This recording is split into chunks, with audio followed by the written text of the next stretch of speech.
Good morning, beautiful. It's great to see you. It is lovely to be here inside because it is mizzling out there. I walked to the top of the hill and thought, oh, that's rain on the screen as I'm taking the photograph, right? I mean, it wasn't really rain. It was just, drizzle. But we're not doing a live outside in drizzle. It's distracting. So the wonderful thing about that is we get to do rocks. And seeing as how today we're talking about the fact that right now nobody can predict their future, let's have crystal balls. For all that's going to help us, let's enjoy some crystal balls. Good morning, Linda, Colette, and Nora, and Heather. It's gorgeous to see you. Yay! This obviously is calcite, and I love that you can see its structure here. There's really clear this line this way and that angle. That is the angles. The calcite that grows in those square shapes is just like that. It's that shape. And this is beautiful and sort of transparent in half of it and misty in the other. And obviously it's yellow. And I'm just very fond of it. It was one of the first rocks that I went and bought. I wanted something yellow, right? And it's funny how hard it is to actually find a truly yellow stone. But there you go, yellow. Yellow calcite, sparkly, glorious and wonderful. Can't see the future in it, can you? Ha! This one is even more, I should have incense and, dark lights and gypsy clothes on now. This one is quartz. And again, you can see it's got a line through it. It sort of reminds you of something galactic. It's like looking into space with the little stars. It's fabulous, this. And of course, because it's been ground and polished into the shape of a sphere, it does interesting things with whatever's behind it. So there I am, upside down and very distorted. Good morning, Jenny. Lovely to see you. So really, who wants to use something that completely turns everything inside out to look into the future? Duh. But hey, for some people it actually works. Not my way of knowing what the future is. The best way to predict the future is to create it. Guess who said that? If you don't know, you'll probably find out before the end of the life. And speaking of, other things magical, this is a magical wand. Well, why not? It is actually rainbow jasper. So let me show you all the different sides of it. It's kind of, it really is grey and red, but it probably looks blue and red. And then you've got all these bits of sort of ochre colours and green. Nefertiti, it's gorgeous to see you. Lindy, good morning. Julian, whee, here we all are. And look, it's got little dotty, spotty things in it. So this is probably the most rainbowy sort of aspect of it with all the grey and the red and the yellow. It's pretty gorgeous. It was given to me by a friend of mine a long time ago now. Rainbow jasper, magic wand. But the thing is that the magic wand is nothing outside of you and me. It's inside us. Yes. Oh, is right, Linda. Hi, Jen. It's very, everybody wants to steal that one and take it away. So today we're sort of picking up on this whole thing of quantum creation. Oh, God, I don't want to use those words because that's like immediately woo-woo.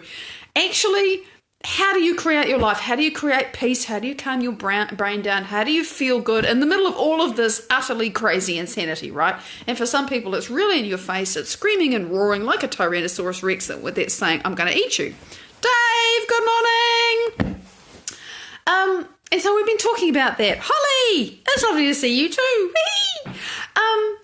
And really what I wanted to talk about is the fact that at the moment, there is a large chunk of the population of the globe that has a great deal of difficulty predicting their future because it's completely unpredictable. There is a lot of chaos.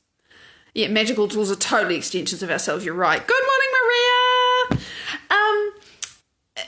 There's a lot of chaos and all of the familiar routines and patterns and things, and I mean, it's been like this for a long time, but particularly in the States, it's pretty crazy. And by the way, I do not follow the news. I just know that because of little snippets that I pick up. Faye, it's great to see you. I know it's nutty because you tell me it's nutty. So I know there's crazy there, and there's crazy in all kinds of parts of the world, right? My friend Sang Marie in the Gambia, nobody's got any food. People are starving. Now, thankfully, because some of us support him, he's not starving. He still goes hungry from time to time. But, predictable future, gone, because life has changed and we're not going back to how it was before everything, got turned on its head. So, there's a lot you can look at and say it's very sad and it's heartbreaking, and yeah, it is. I've made a very determined and conscious choice not to look at that stuff. Why? Because where I put my attention is where I put my energy, and where I put my energy, whatever I put my energy on, it grows. So if I look at all the sad and heartbreaking stuff, I'm going to start feeling sad and heartbroken. And that doesn't help me, and it doesn't help you, and it doesn't help them either. It just puts me in this state of misery. It's like, oh my God, how awful. So that's why I am almost completely ignorant of what's going on, and I make a conscious choice to stay that way, because there's nothing I can do about it except maintain my own coherence and not invest any energy into things that I don't want. Now, the thing about complete chaos, right? Nesreen, good morning. That's not what the thing about chaos is. That's, yay, Nesreen's here. The thing about complete chaos is that chaos is disorganized order. What? Well, if everything is settled and organized and everything the way it is, right? Which, if you cast your mind back, 3 months, 6 months, was what it was, and we were all kind of used to it. Was it particularly ideal? Was it sustainable? Was it really true? Was all of that shit that's in our face now there anyway, but none of us were looking at it? But, it was all organised and stable and settled, so nothing was changing. When things are really changing, there is always chaos, because you have to have a breakdown if you're going to have something new. And this is the piece, and those of you who have been with me for a while will remember this, when this whole COVID-19 pandemic arrived and it shut down New Zealand and all of this stuff. Oh yeah, okay, all right. I'll probably reply to that tomorrow, Nefertiti, but thank you for asking, because I don't, I'll stay on this thread, but I'm sure some of this will be useful to you. So you can't have something new until the old thing falls apart. Pat, Elizabeth, it's great to see you. And it's painful. And actually, Nefertiti, when you look at your life, you might actually see that a lot of old stuff is falling apart. And you think, oh my God, my life is falling to pieces. You know what? Mourn, grieve, yeah, there's loss. But realise that you're making space for something new, and maybe it's happening because you're no longer the person you were in that old life. And your old life is going away, and you've got to create a new life, right? Which brings me beautifully to the next thing. Because there's so much chaos that we can't predict our future, and we want something more, but we can't, what is it? I don't get it. And by the way, I was talking with a dear, dear friend of mine just the other day, and this was exactly where she was at. But something was sort of starting to land, and she said, but I'm confused and I don't understand this and I don't get it. And I said, honey, you're in the unknown. Andrea, good morning. Stay there. Now, here's the thing I want you to understand, and this is directly from my hero, Dr. Joe Dispenza. God, I love that man for what he's made available to me. And my beanie's coming off because I'm getting hot. If you can recognize or understand or know how it's going to feel when you look at what is coming to you, you already know what that is. It is known to you. You've already experienced it. Therefore, there is a neural network in your brain that says, oh, I recognize that because I had this experience yesterday or 20 years ago, or someone told me about it, I learned about it. It's like, oh, I know what that is. If you can say, I know what that is, it's known to you. Therefore, it is nothing new. Nothing. You are not going to find the desires that you want in the past, in what you know. Carmelina, good morning. And this is the thing, we keep looking for things that we recognize which are familiar to us, which make us feel safe and comfortable. But what you're seeking is somewhere you've never been before. and it's unknown. And it's scary because it's unknown. And you've lost all your previous points of reference. And, the familiar past is gone, right? And some of us are still mourning it, and that's okay. And the predictable future is gone. Renee, good morning. So you can't predict anything, and you feel lost. You feel like you're spinning, whatever. Understand you are in the unknown, and that is the best place to be if you want to create something new in your life, but you got to realize it's unknown and you're not going to know, okay? This is really big. It's a huge thing when you think, oh, you mean this confusion is actually good? Yeah. If you're confused, you're going to have a new experience. You're going to learn something new. If you're thinking, what the hell is this? And what's happening there, by the way, in your brain is when you are starting to envision, create, embody, imagine, whatever, what it is that you want, and we'll get to this in a minute because this is the important thing, and your brain, and you're sorting through your memories and your experiences and thinking, oh, does it look like that? Is it like this? Is it whatever? And your wonderful frontal lobe is just grabbing things at random and trying to put them together in something that goes kapow, and you think, oh, I get it now. But if it's outside your experience, there's no neural network there to do that with, right? So how do you get a bead? How do you target up on something that you really want when you don't know what it is? And there's no neural pathways, there's no hardware in your brain to say, oh, it looks like this, it feels like that. This is the key. You do know how you want to feel. You don't know how it looks. And we get tied up in the fact that we don't know how it looks. We don't know what we're going to be doing. We don't know where we are. We don't know who we're going to be doing it with. We don't know any of that stuff. And we get completely hamstrung by the fact that we can't imagine it in 3 dimensions. Yeah, you design your own knitting. Exactly. And the thing about a knitting pattern is you do need to know how many stitches and, all of that. Exactly, that's a hoot. But when you are designing your new life, there is only one thing you need to know to start with. Only one thing. And it's this. How does your new life feel? Now, why is that such a big deal? Why am I going on and on and on about that? Now, some of you know this. You've heard me say it a million times. Maybe some of you haven't. Because let's say you want to have a house to live in, right? Maybe you're homeless, or maybe you rent and you really want to buy, or, why do you want to have a house? What's important about having a house? You got to maintain it. You got to pay the rent. You've got to clean it. It's things that you want to fix in it and change it. Why do you want a house? Oh, because I want to feel comfortable and out of the elements.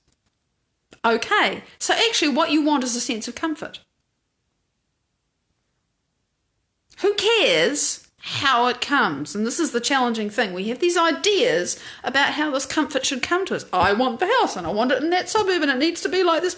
But you don't know the best shape of how that comfort's going to come to you. Elsa, good morning. It's been ages. If people often say, I just want to be wealthy. Well, why do you want to be wealthy? Well, I want to be able to not work. I want to travel. I want to just have time to myself. Oh, so you want to feel free. Oh, right. Yeah, I want to feel free. Well, then let's focus on freedom. Who cares what shape it comes in? You don't know. You can't imagine. But you do know that you want to feel free. So that's the thing. It's the feeling. Now, okay, why is that important? Because the feeling is the broadcast that you send to the universe that says, oh, infinite mind, divine intelligence, I have mastered the state of feeling comfort. This is who I'm being. Now, please endorse who I'm being and bring me some wonderful, synchronous, amazing, unexpected, from the unknown things that I could never predict, and surprise me so that I know that it's from you. Because if it's familiar, well, comfort isn't familiar to me. So it's going to be new, right? And I don't know how it's going to come. Yeah, the feelings can be very familiar. And oh my goodness, is it easy to feel scared or angry or resentment if you've done it or whatever it is for 20 years, The brain doesn't identify with anything. It's just used to doing it. Yeah? It's just used to doing it. We get familiar with that. So now we're going to practice being familiar with something else.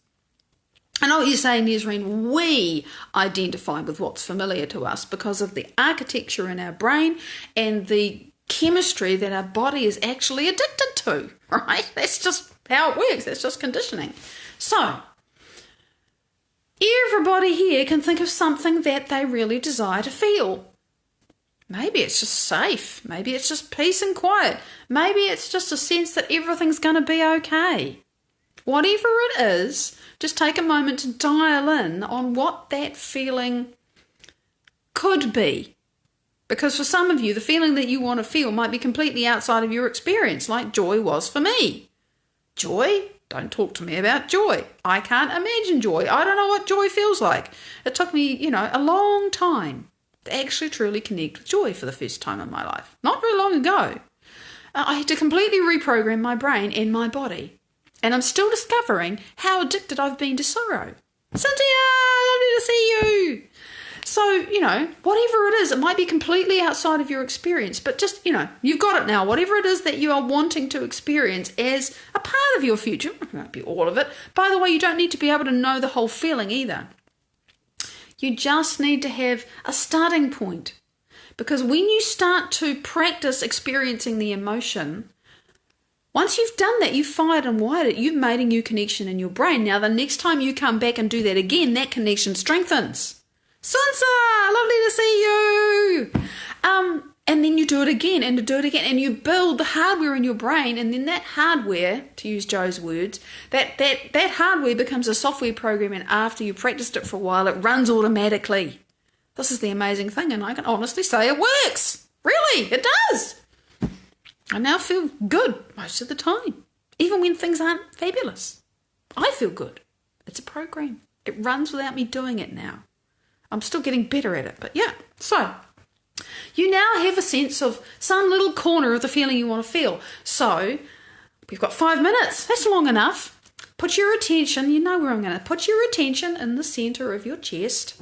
I like to think sort of this far behind you, that hard bony bit in the middle of your rib cage. Behind there, that's your heart center. Put your awareness in there. Good, I can feel that. Oh, that's so good. You guys are good at doing this. Put your attention in there and just breathe in and out, right? We've been doing that. Not every day, but a lot of days we do this now. And just breathe in and out of your heart center. Why do that?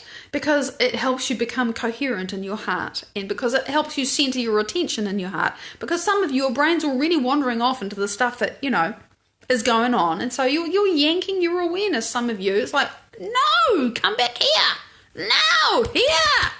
It can be a real fight, and that's okay. Try not to fight with the fact that it's a fight. Just carry on bringing your attention back. If you do it 50 times a minute, that's fine. Some of us can be that distracted. Just bring your attention back to your heart and breathe in and out of it. Now this time, okay, I haven't given you much time to do this, but we're just going to keep playing with this. So keep the breathing going. And remember, okay, we'll do this. Remember that it's really nice to breathe in from all around you. Morning, Jasmine. And it's really nice to breathe out all around you. Lisa Louise, lovely to see you, honey. Breathe in from all around you. And breathe out all around you, because that opens your focus, right? So now you're also playing with brain coherence. Just gently. Just gently. Yeah, place your hand on your chest. It's often very helpful. 1 hand, 2 hand, whatever works. Yeah. So breathe in, breathe out. Now, here's the thing. That feeling that you wanted to feel, keep the breathing going while I'm rabbiting on here. Okay, keep the breathing going. Don't let me distract you with my words. But this is what we're going to drop in. Rebecca, good morning. This feeling you want to feel, you're just going to drop the awareness, whatever that awareness is that you happen to be able to have of it. Okay, even if it's just, well, I'd like to feel this. I don't really know what it feels like, but it looks like that because I've seen it in a movie or, whatever. Just drop that into your heart. And as you breathe in the next time, that thing that you want to experience, you don't know what it is sitting out there in the great unknown. And all this chaos, it's out there and it's more available. because the chaos has disrupted the normal patterns of who you think you are and how you think your world is, and there's more possibility. So breathe that possibility that you don't recognize in from around you into your heart. Let it land. You don't know what it is. It's unfamiliar to you. But just imagine that it's coming to you. Be open to the possibility that it's within you and all around you, and all you have to do is pay attention to it. So breathe this possibility of how you want to feel into your heart. And then just as you breathe out, and obviously you've been breathing out while I've been rabbiting, as you breathe out, just continue to allow your awareness to get bigger, to go out further around you. More and more space around you. Because the more you pay attention to space around you, the more you connect with the unknown and possibility. So breathe this experience that you want to have in towards you again. Mona Lisa, good morning, Timothy, yay! We're just breathing this experience that we don't know what it is, but I can feel it starting to come in. And it's unfamiliar and it's strange, but it's kind of familiar at the same time. It's like, oh, you mean it could feel like this? That's not what I thought it might feel like. And remember, this is just one tiny iota of what's available. Open up as you breathe out. Open up to the space around you. Close your eyes if you like. You know, you still got my voice. You don't need to see me to do this. Don't need to hear me to do it either, but it's kind of nice to have somebody, you know, poking you into it sometimes. I'm the same. I do this every day. I let Joe poke me into it every day. It's so good. So open your awareness out.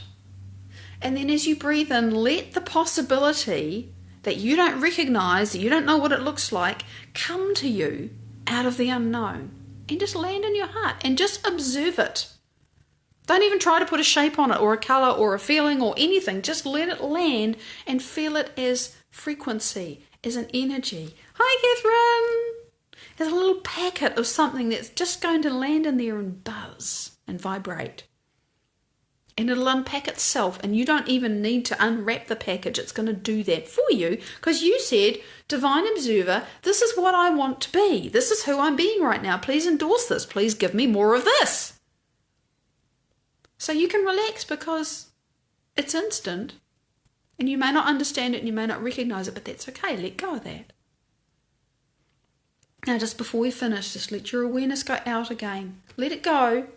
Surrender your creation that you just made very quickly. And you can do this, you know, you can take longer, put on some quiet music that isn't beaty and doesn't have a voice. And you can practice this. But give your creation up to the greater mind.